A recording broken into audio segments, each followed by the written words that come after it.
আসসালামু আলাইকুম এভরিওয়ান। অযোগ্য ভালোবাসা গল্পের 7 নম্বর পর্ব। তো চলো বেশি কথা না বলে গল্প শুরু করা যাক। ঈশা বলল, ভাইয়া তুই কি কালকে মার্কেট করিস নাই? আমি বললাম হুম করেছি। কেন, কি হয়েছে? ঈশা বলল, তাহলে এই পোশাক পরলি কেন? একদম বাজে দেখাচ্ছে তোকে। আসলে হয়েছে কি, আমাকে যাতে কেউ চিনতে না পারে এজন্যই এভাবে সাজা। আমাকে দেখলেই মনে করবে আমি রাস্তার ছেলে, তাহলে আমার কাজ করতে সুবিধা হবে। তাই পুরাতন একটা পোশাক জোগাড় করলাম। আজকাল পুরাতন পোশাক পাওয়া যায় না, ফাহিমকে বলে খুব কষ্ট করে জোগাড় করেছি। আমি বললাম তুই এই বিষয়ে বুঝবি না। ঈশা বলল, তোর এত ভালো ভালো পোশাক রেখে এগুলো পরলে মানুষ কি বলবে? আমি বললাম সেটা আমার দেখার বিষয় না, আমার কাজ তো আমাকেই করতে হবে, কেউ তো আর আমার কাজ করে দিবে না। ঈশা বলল, ভাইয়া তোর কি হয়েছে আমি বুঝি না। আমি বললাম বুঝতে হবে না। আর শুন, আমাকে যদি কোনো রাস্তার সাইডে দেখিস সাবধান, আমাকে কখনোই ডাক দিবি না। ঈশা বলল, কেন ভাইয়া? আমি বললাম, বোন তোরে এত কথা বলতে পারবো না, বর্তমানে যেটা বলেছি সেটা করবি। আর এখন আমি যাই, আমার দেরি হয়ে যাচ্ছে। বাসায় থেকে সরাসরি বের হয়ে গেলাম। আর আম্মু মনে হয় মিতুদের বাসায় গিয়েছে, যার কারণে আম্মু আমাকে দেখতে পারে নাই, না হলে অনেক বকা দিত। প্রথমে আমাকে খুঁজে বের করতে হবে ম্যামের শত্রুকে, কিন্তু কিভাবে খুঁজে বের করব? আমি এদিক সেদিক হাঁটতে লাগলাম, যদি কিছু পেয়ে যাই। প্রায় 10টা বেজে গেছে, 9টার সময় বের হয়েছিলাম। 1 ঘন্টা খুঁজে তাও কিছু পেলাম না। এখন একেবারে হাঁপিয়ে গেছি আমি। কখন যে হেঁটে হেঁটে তিশা ম্যামের বাড়ির সামনে এসে গেছি বলতে পারি না। হঠাৎ নজর পড়লো একটু দূরে 4 জন ছেলে বসে আছে। আমি মুখটা হালকা করে ঢেকে ওদের পাশে গিয়ে দাঁড়ালাম, তবে একটু দূরে, যাতে আমাকে সন্দেহ না করতে পারে। ওদের মধ্যে একজন বলল, কিরে মেহেদি, তুই তো অনেক চেষ্টা করলি মন্ত্রীকে মারার, কিন্তু কোনোভাবেই তো কাজ হলো না। মেহেদি বলল, আমি কি করব বল, আমি তো অনেক চেষ্টাই করেছি। আমার কিছু বডিগার্ডও ওদের দলে কাজ করে, সব সময় আমাকে নিউজ দিয়ে যায়। শুধু পারি না ওই মন্ত্রীর সাথে যে মেয়েটা থাকে ওর জন্য, ও সব সময় মন্ত্রীকে ছায়া দিয়ে রাখে। তাহলে তোর বাবা আর মন্ত্রী হতে পারবে না, তুই বসে বসে আঙ্গুল চুষতে থাক। মেহেদি বলল, এটা কখনোই হতে পারে না, দরকার পড়লে ওদের পরিবারের সবাইকে আমি মেরে ফেলবো। আমি মনে মনে চিন্তা করছি, এই মেহেদিটা আবার কে? ওকে তো আমি চিনি না, আরও কোন কারণে ম্যামকে মারতে চায়, কোনো কিছুই তো মাথায় ঢুকছে না। মেহেদি বলল, এই চুপ কর, ওই দেখ মন্ত্রীর গাড়ি, পরে কিছু শুনে ফেলবে, তাহলে আমাদের এখান থেকে যেতে হবে, চল তাড়াতাড়ি। মেহেদি বলল, আরে না, তুই চুপ কর। ওই মন্ত্রী এটা জানে আমরা বাপ ছেলে ভালো মানুষ, কিন্তু এটা জানে না আমরা কেমন হারামি। তিশা ম্যাম গাড়ি থেকে নেমে ভেতরে চলে গেল, আর মারিয়া আড়াল চোখে আমার দিকে তাকিয়ে ভেতরে চলে গেল। আসলে মারিয়াকে যতটা বোকা মনে করেছিলাম ততটা বোকা না, অনেক চালাক একটা মেয়ে। মেহেদি বলল, দেখলি ওই মেয়েটা কেমন করে আমাদের দিকে তাকালো? পাশের ছেলেটা বলল, হুম তাই তো দেখছি, তবে বলতে হবে মেয়েটা অনেক চালাক। মেহেদি বলল, ওদের গুণগান কর তুই। পাশের ছেলেটা বলল, সরি রে বন্ধু। মেহেদি আমাকে উদ্দেশ্য করে বলল, এই তুই এখানে দাঁড়িয়ে কি শুনিস? আমি মনে মনে বললাম, এই রে, আজকে আমি শেষ, আমাকে খাইছে, যে করে হোক আমাকে এখান থেকে বাঁচতে হবে। মেহেদি বলল, এই কি হলো, কথা বলিস না কেন, নাকি এইটা দিয়ে দিমো একটা? আমি বললাম, আসলে স্যার আমি কয়েকদিন ধরে কিছুই খাই নাই, আমাকে কয়েকটা টাকা দিবেন, আর আমি মাত্রই এখানে এসেছি।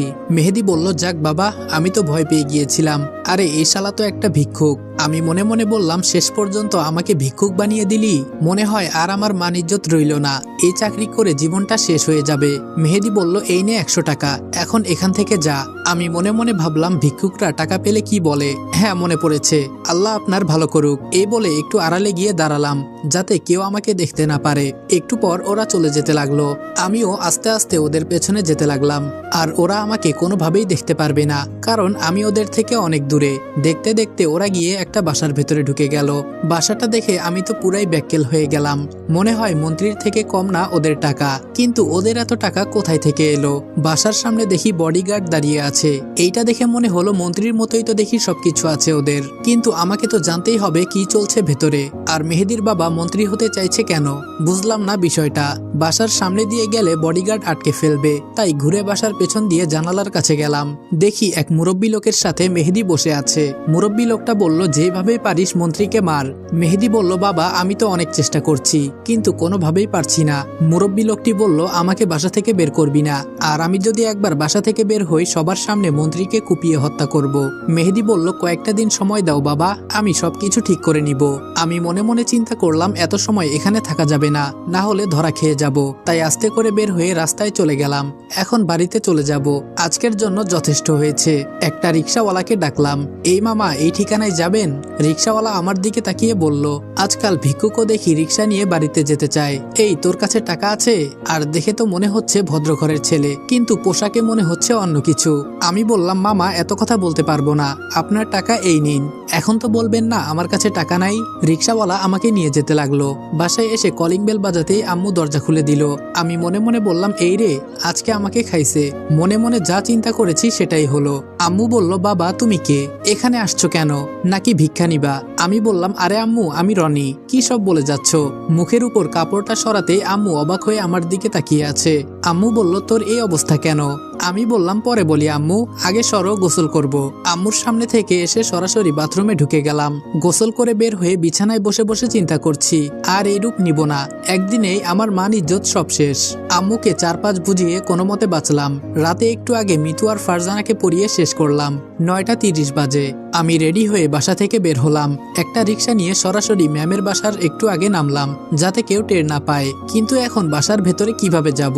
তাই মারিয়াকে কল করতেই বলল আয় সমস্যা হবে না। আমি সরাসরি ম্যামের বাসার ভেতরে ঢুকে গেলাম। ম্যাম যেখানে কাজ করে সেখানে গিয়ে দেখি মারিয়া আর ম্যাম বসে বসে কি যেন তৈরি করছে। আমাকে দেখে তিশা ম্যাম বলল কি অবস্থা রনি তোমার?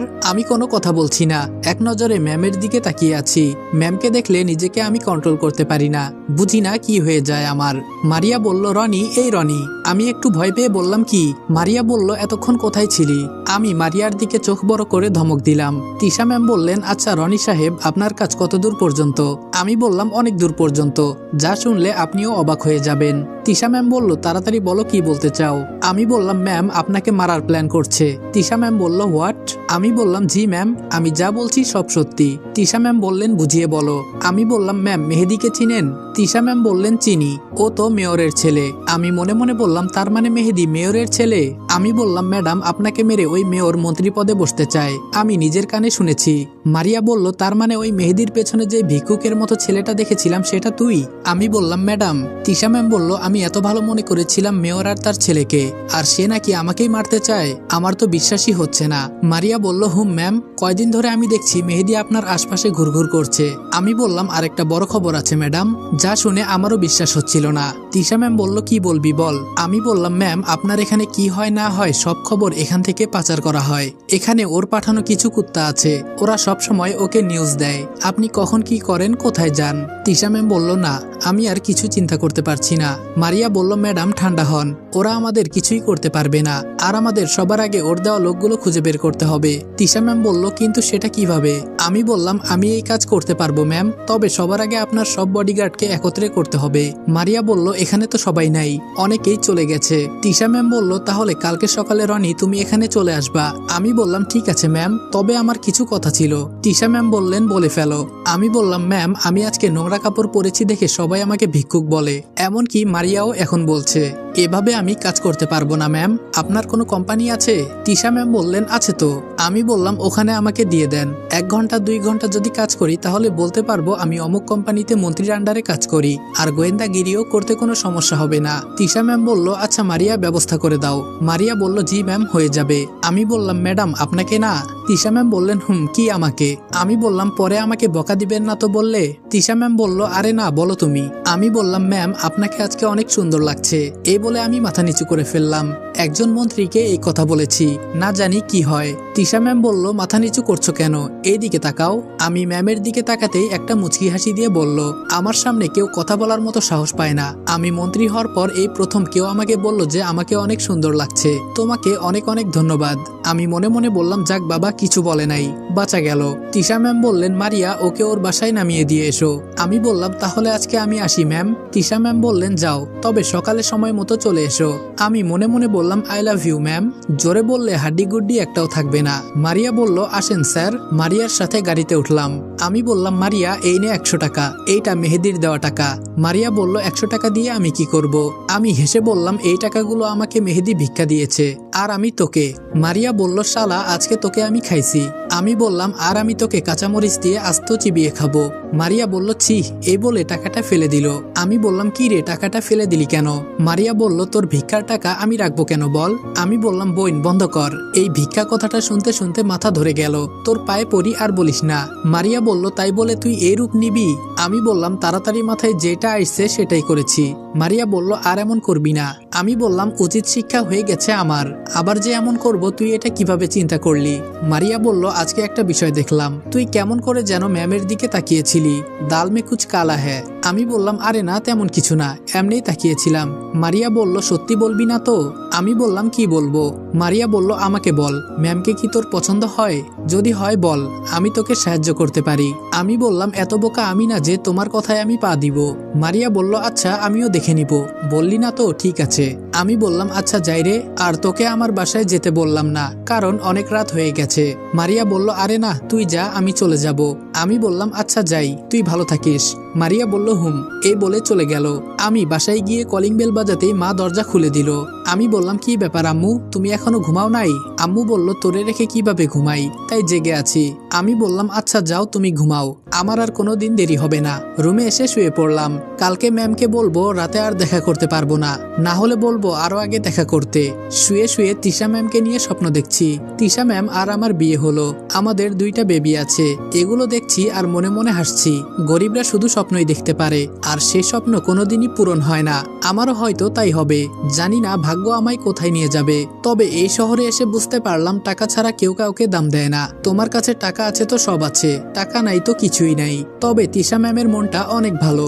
সকালে ঈশার ডাকে ঘুম ভাঙলো। ঈশা বলল, ভাইয়া উঠ, অনেক বেলা হয়ে গেছে তো। আমি বললাম, যা তো বোন এখান থেকে, আমাকে ঘুমাতে দে। ঈশা বলল, হুম, ঘুমা আরো ভালো করে। কয়টা বাজে এটা জানিস? আমি বললাম, বোন তোর পায়ে ধরি, তুই এখান থেকে যা। ঈশা বলল, ভালো করে বলছি, উঠে পড়, না হলে রান্নাঘর থেকে খুন্তি নিয়ে আসবো। আমি বললাম, ধুর, তোর জন্য আর পারি না। এই বলে ঘুম থেকে উঠলাম। ফোনটা বের করে সময়টা দেখে একটা লাফ দিয়ে উঠলাম।